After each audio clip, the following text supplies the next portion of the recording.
Winning in fantasy football comes down to finding value at the end of drafts that your dumbass league mates just do not know about. So in this video, we're going to talk about 5 running backs that the experts are drafting way ahead of our standard leagues. Make sure not to share this video with a friend. Make sure you do not like it or comment on this video so that your league mates do not see it. I'm just kidding. Please help your boy out. We need help. We need likes. We need comments. I'm Ron from Never Lucky. We know ball. We just have zero luck here.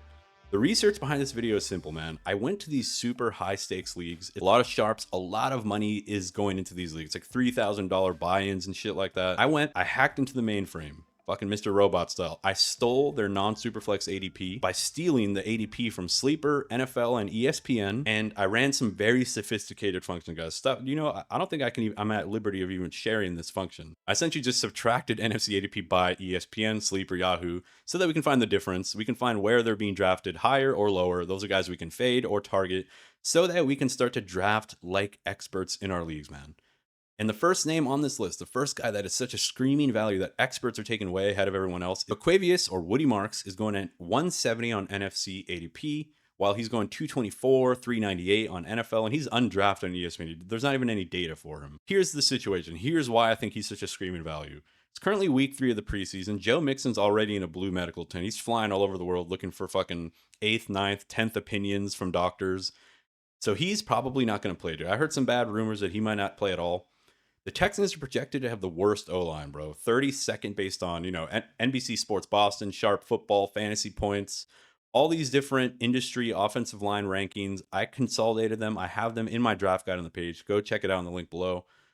Nick Chubb, who is currently the starting running back, his leg exploded last year. He obviously, went down for the season. He's now the starting running back for the Texans. It looks like Joe Mixon might be out of the picture. Here's the situation with Nick Chubb, man. He's an aging running back coming off a brutal injury on a new team whose O-line is bad. Bro, that's the formula for a player that's going to get benched at some point during the season. They're going to be struggling to run the ball. The team's going to be like, all right, dude, we need to go to some of our young guys, see what we got in them. Woody Marks enters the fucking frame. He wasn't the best prospect. He's not super explosive, but he's decent, bro. He falls forward. He's a good early down back. He's good at between the tackles. He kind of looks like a younger Joe Mixon, to be honest. He kind of runs similarly to him. He's like a more bigger statured guy. And he has some receiving chops, man. I want to show you guys his college stats, rather. Early in his season at Mississippi State, he had 83 receptions, 9 total touchdowns. So he was like a bona fide receiving back. Kind of falls out of favor, doesn't get a lot of work at Mississippi State, goes to the Trojans where he becomes a lead, 3 down back, 47 receptions still, 1,100 rushing yards and 9 total touchdowns. So the dude was actually very good in college, man. He was a very productive running back, had a nice target share throughout his career. So he has shown that he has some 3 down work, right? I think based on the narrative that I spun, that the team's going to be bad. They're going to want to look at the young guys. Woody Marks is going to step in, dude. We're talking about a guy that you can get in like the 14th plus round with so much upside. And that's why I love him. And the next person on this list is Ja'Cory Krosky-Merritt. Bro, you love guys with hyphens in their names. He is going at 155 in NFC ADP, so even earlier than Woody Marks. 260 or 220 on Sleeper ADP.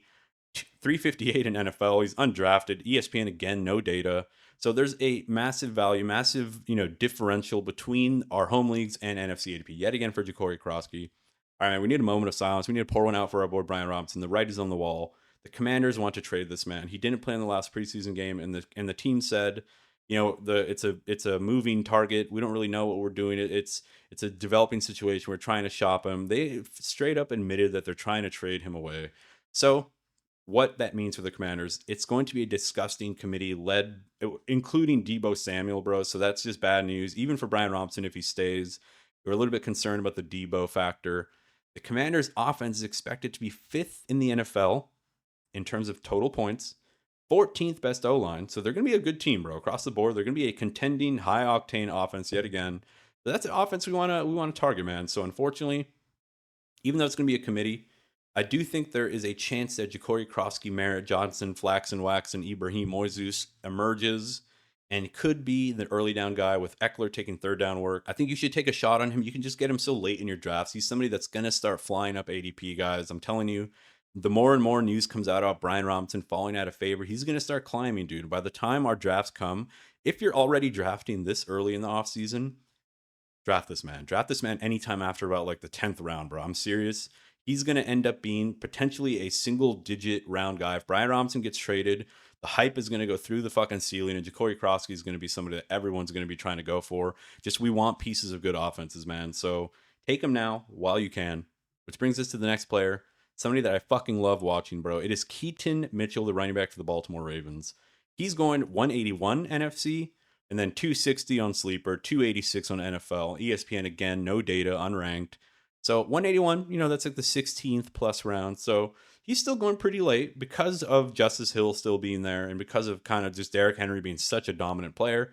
But let's talk about the Ravens, man. I think the Ravens are going to be super dominant, but it's important to know how they're going to look, how they're going to be dominant, right? Some teams are dominant through the air, some teams are dominant through the run. Last year, we saw that the Ravens were a run-first team, low pass attempts, the whole 9 yards. In 2025, yet again, Mike Clay does projections every year. Everybody uses them in the industry. 471 projected pass attempts, sixth best offensive line, with a massive 17 games of them being favorites. So every game in the season they're a favorite. So they're going to be running the ball, bro, and they're going to be doing it very well.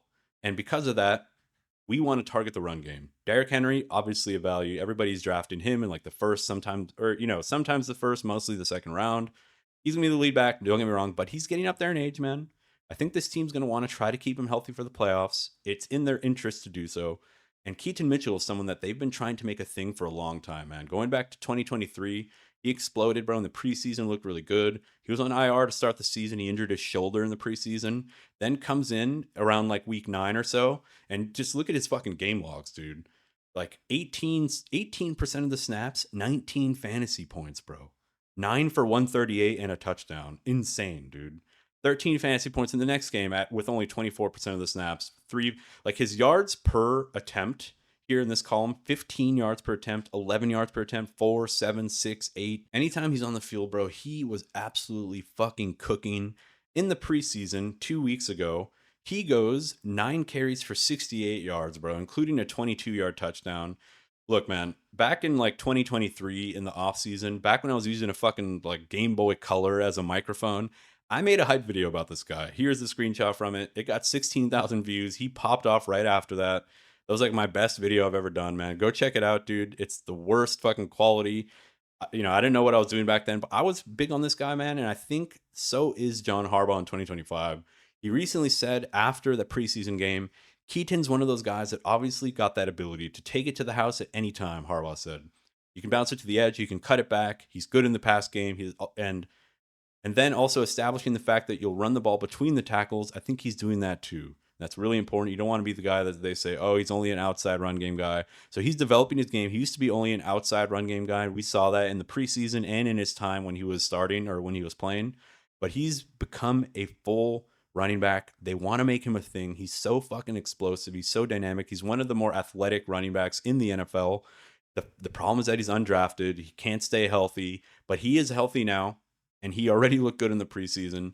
I love Keaton Mitchell as like a complete last pick in my draft. I'm picking him every single time I can. And now we move a little bit further down the ADP list. It's Baichel Tuten, 135 in NFC ADP, 224 in ESPN, 169 in Sleeper, 156 in NFL. I've talked about this guy so many times, man. His RAS score is through the roof. It's relative athletic score. 9.55 total RAS score. That's green across the board. 40-yard dash, vertical jump, broad jump. He bench presses like a beast for his size. Look, he's a little bit smaller. He's kind of like a Devon Achane type. He ran a 4.3 240, which is just like mind-bogglingly fast. So he is in that Devon Achane type archetype of player.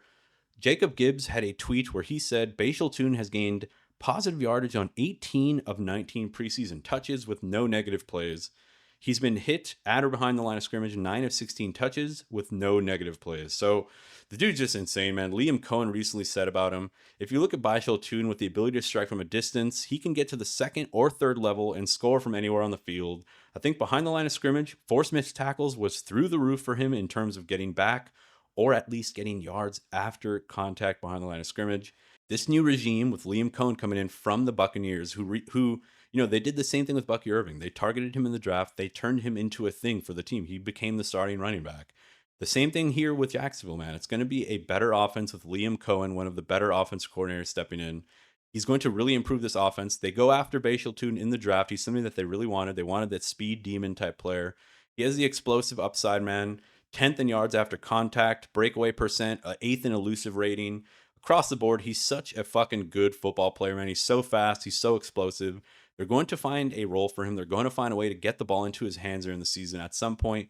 They're not very big on Travis Etienne. It seems like Tank Bigsby is going to be the lead guy because in the second preseason game, Tank Bigsby was dealing with a little bit of an injury, but in the second preseason game, he was the starter and it wasn't Travis Etienne. So that's a little bit of a red flag for Etienne. I think the writing is on the wall for Etienne. I think they're going to try to shop him at the deadline. They might, even relegate him to kind of just like a gadget guy for them. But one con about Bashieltune that I'm slightly concerned about is that 0 under center runs in his 2 years at Virginia Tech. So he was really just like a shotgun running back. It's kind of concerning, right? That's something he's got to learn, but I'm still so fucking high on him, dude. I'm so excited. I'm drafting him everywhere I can. I got him in Dynasty, which brings us to one of the most valuable running backs, I think, on the board in 2025. Jordan Mason, the handcuff, the 1B, 1A, we don't even know, for the Minnesota Vikings. He's going 90th overall in NFC ADP, while on ESPN, 140, Sleeper 107, NFL 148. So there's value across the board yet again. Not as much. He's going higher and higher, man. People are getting smart about what Jordan Mason can bring to the table. Listen, man, the real ones know that you want to be spamming RBs in the later rounds. Just because of the hit rates, think about your Bucky Irvings, your handcuffs from seasons past. Last year was an anomaly where a lot of the starting running backs stayed healthy. So a lot of people who were spamming running backs at the end of drafts, looking for upside handcuffs and stuff like that, none of them really came to fruition because everyone fucking stayed healthy, man. I think things are going to be different in 2025. People are now looking at wide receiver late, so we want to be zigging when everyone's zagging. We're going to look at a couple of Coach Speak Index articles or, quotes from Coach Speak Index. Kevin O'Connell on 1B Jordan Mason. I do think Jordan's going to bring something to the table in those short yardage situations, goal line situations, goal to go, where we've really left a lot to be desired as a football team. So that's bad news for Aaron Jones.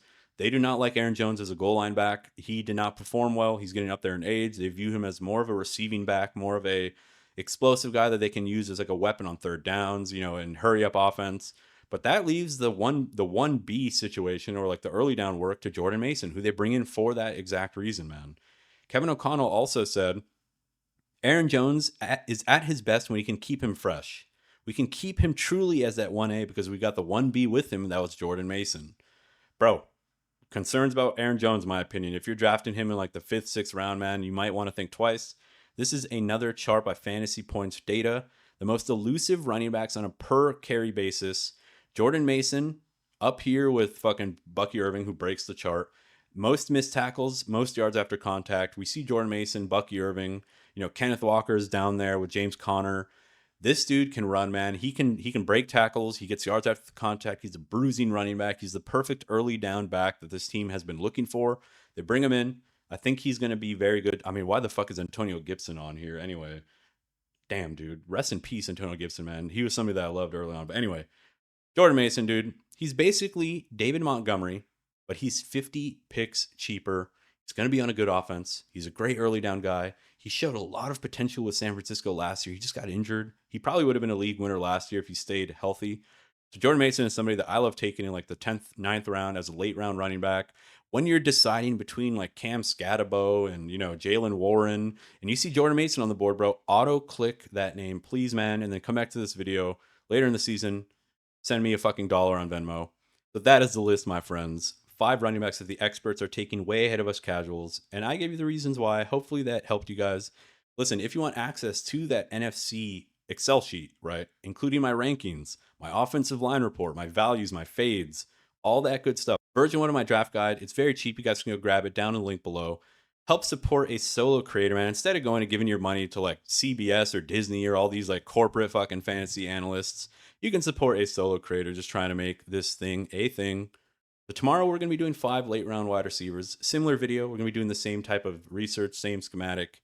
So I'll see you guys in that video. Make sure you guys join the Discord, dude. We'll sweat some parlays this year. I think I'm going to be doing a series where I do like anytime touchdown parlays I'm going to be making personally. If you guys want to trail them and follow them, we're going to, sweat them together. We'll rant, we'll rage. Get in the Discord for that. And I'll see you guys tomorrow for the video. Deuces.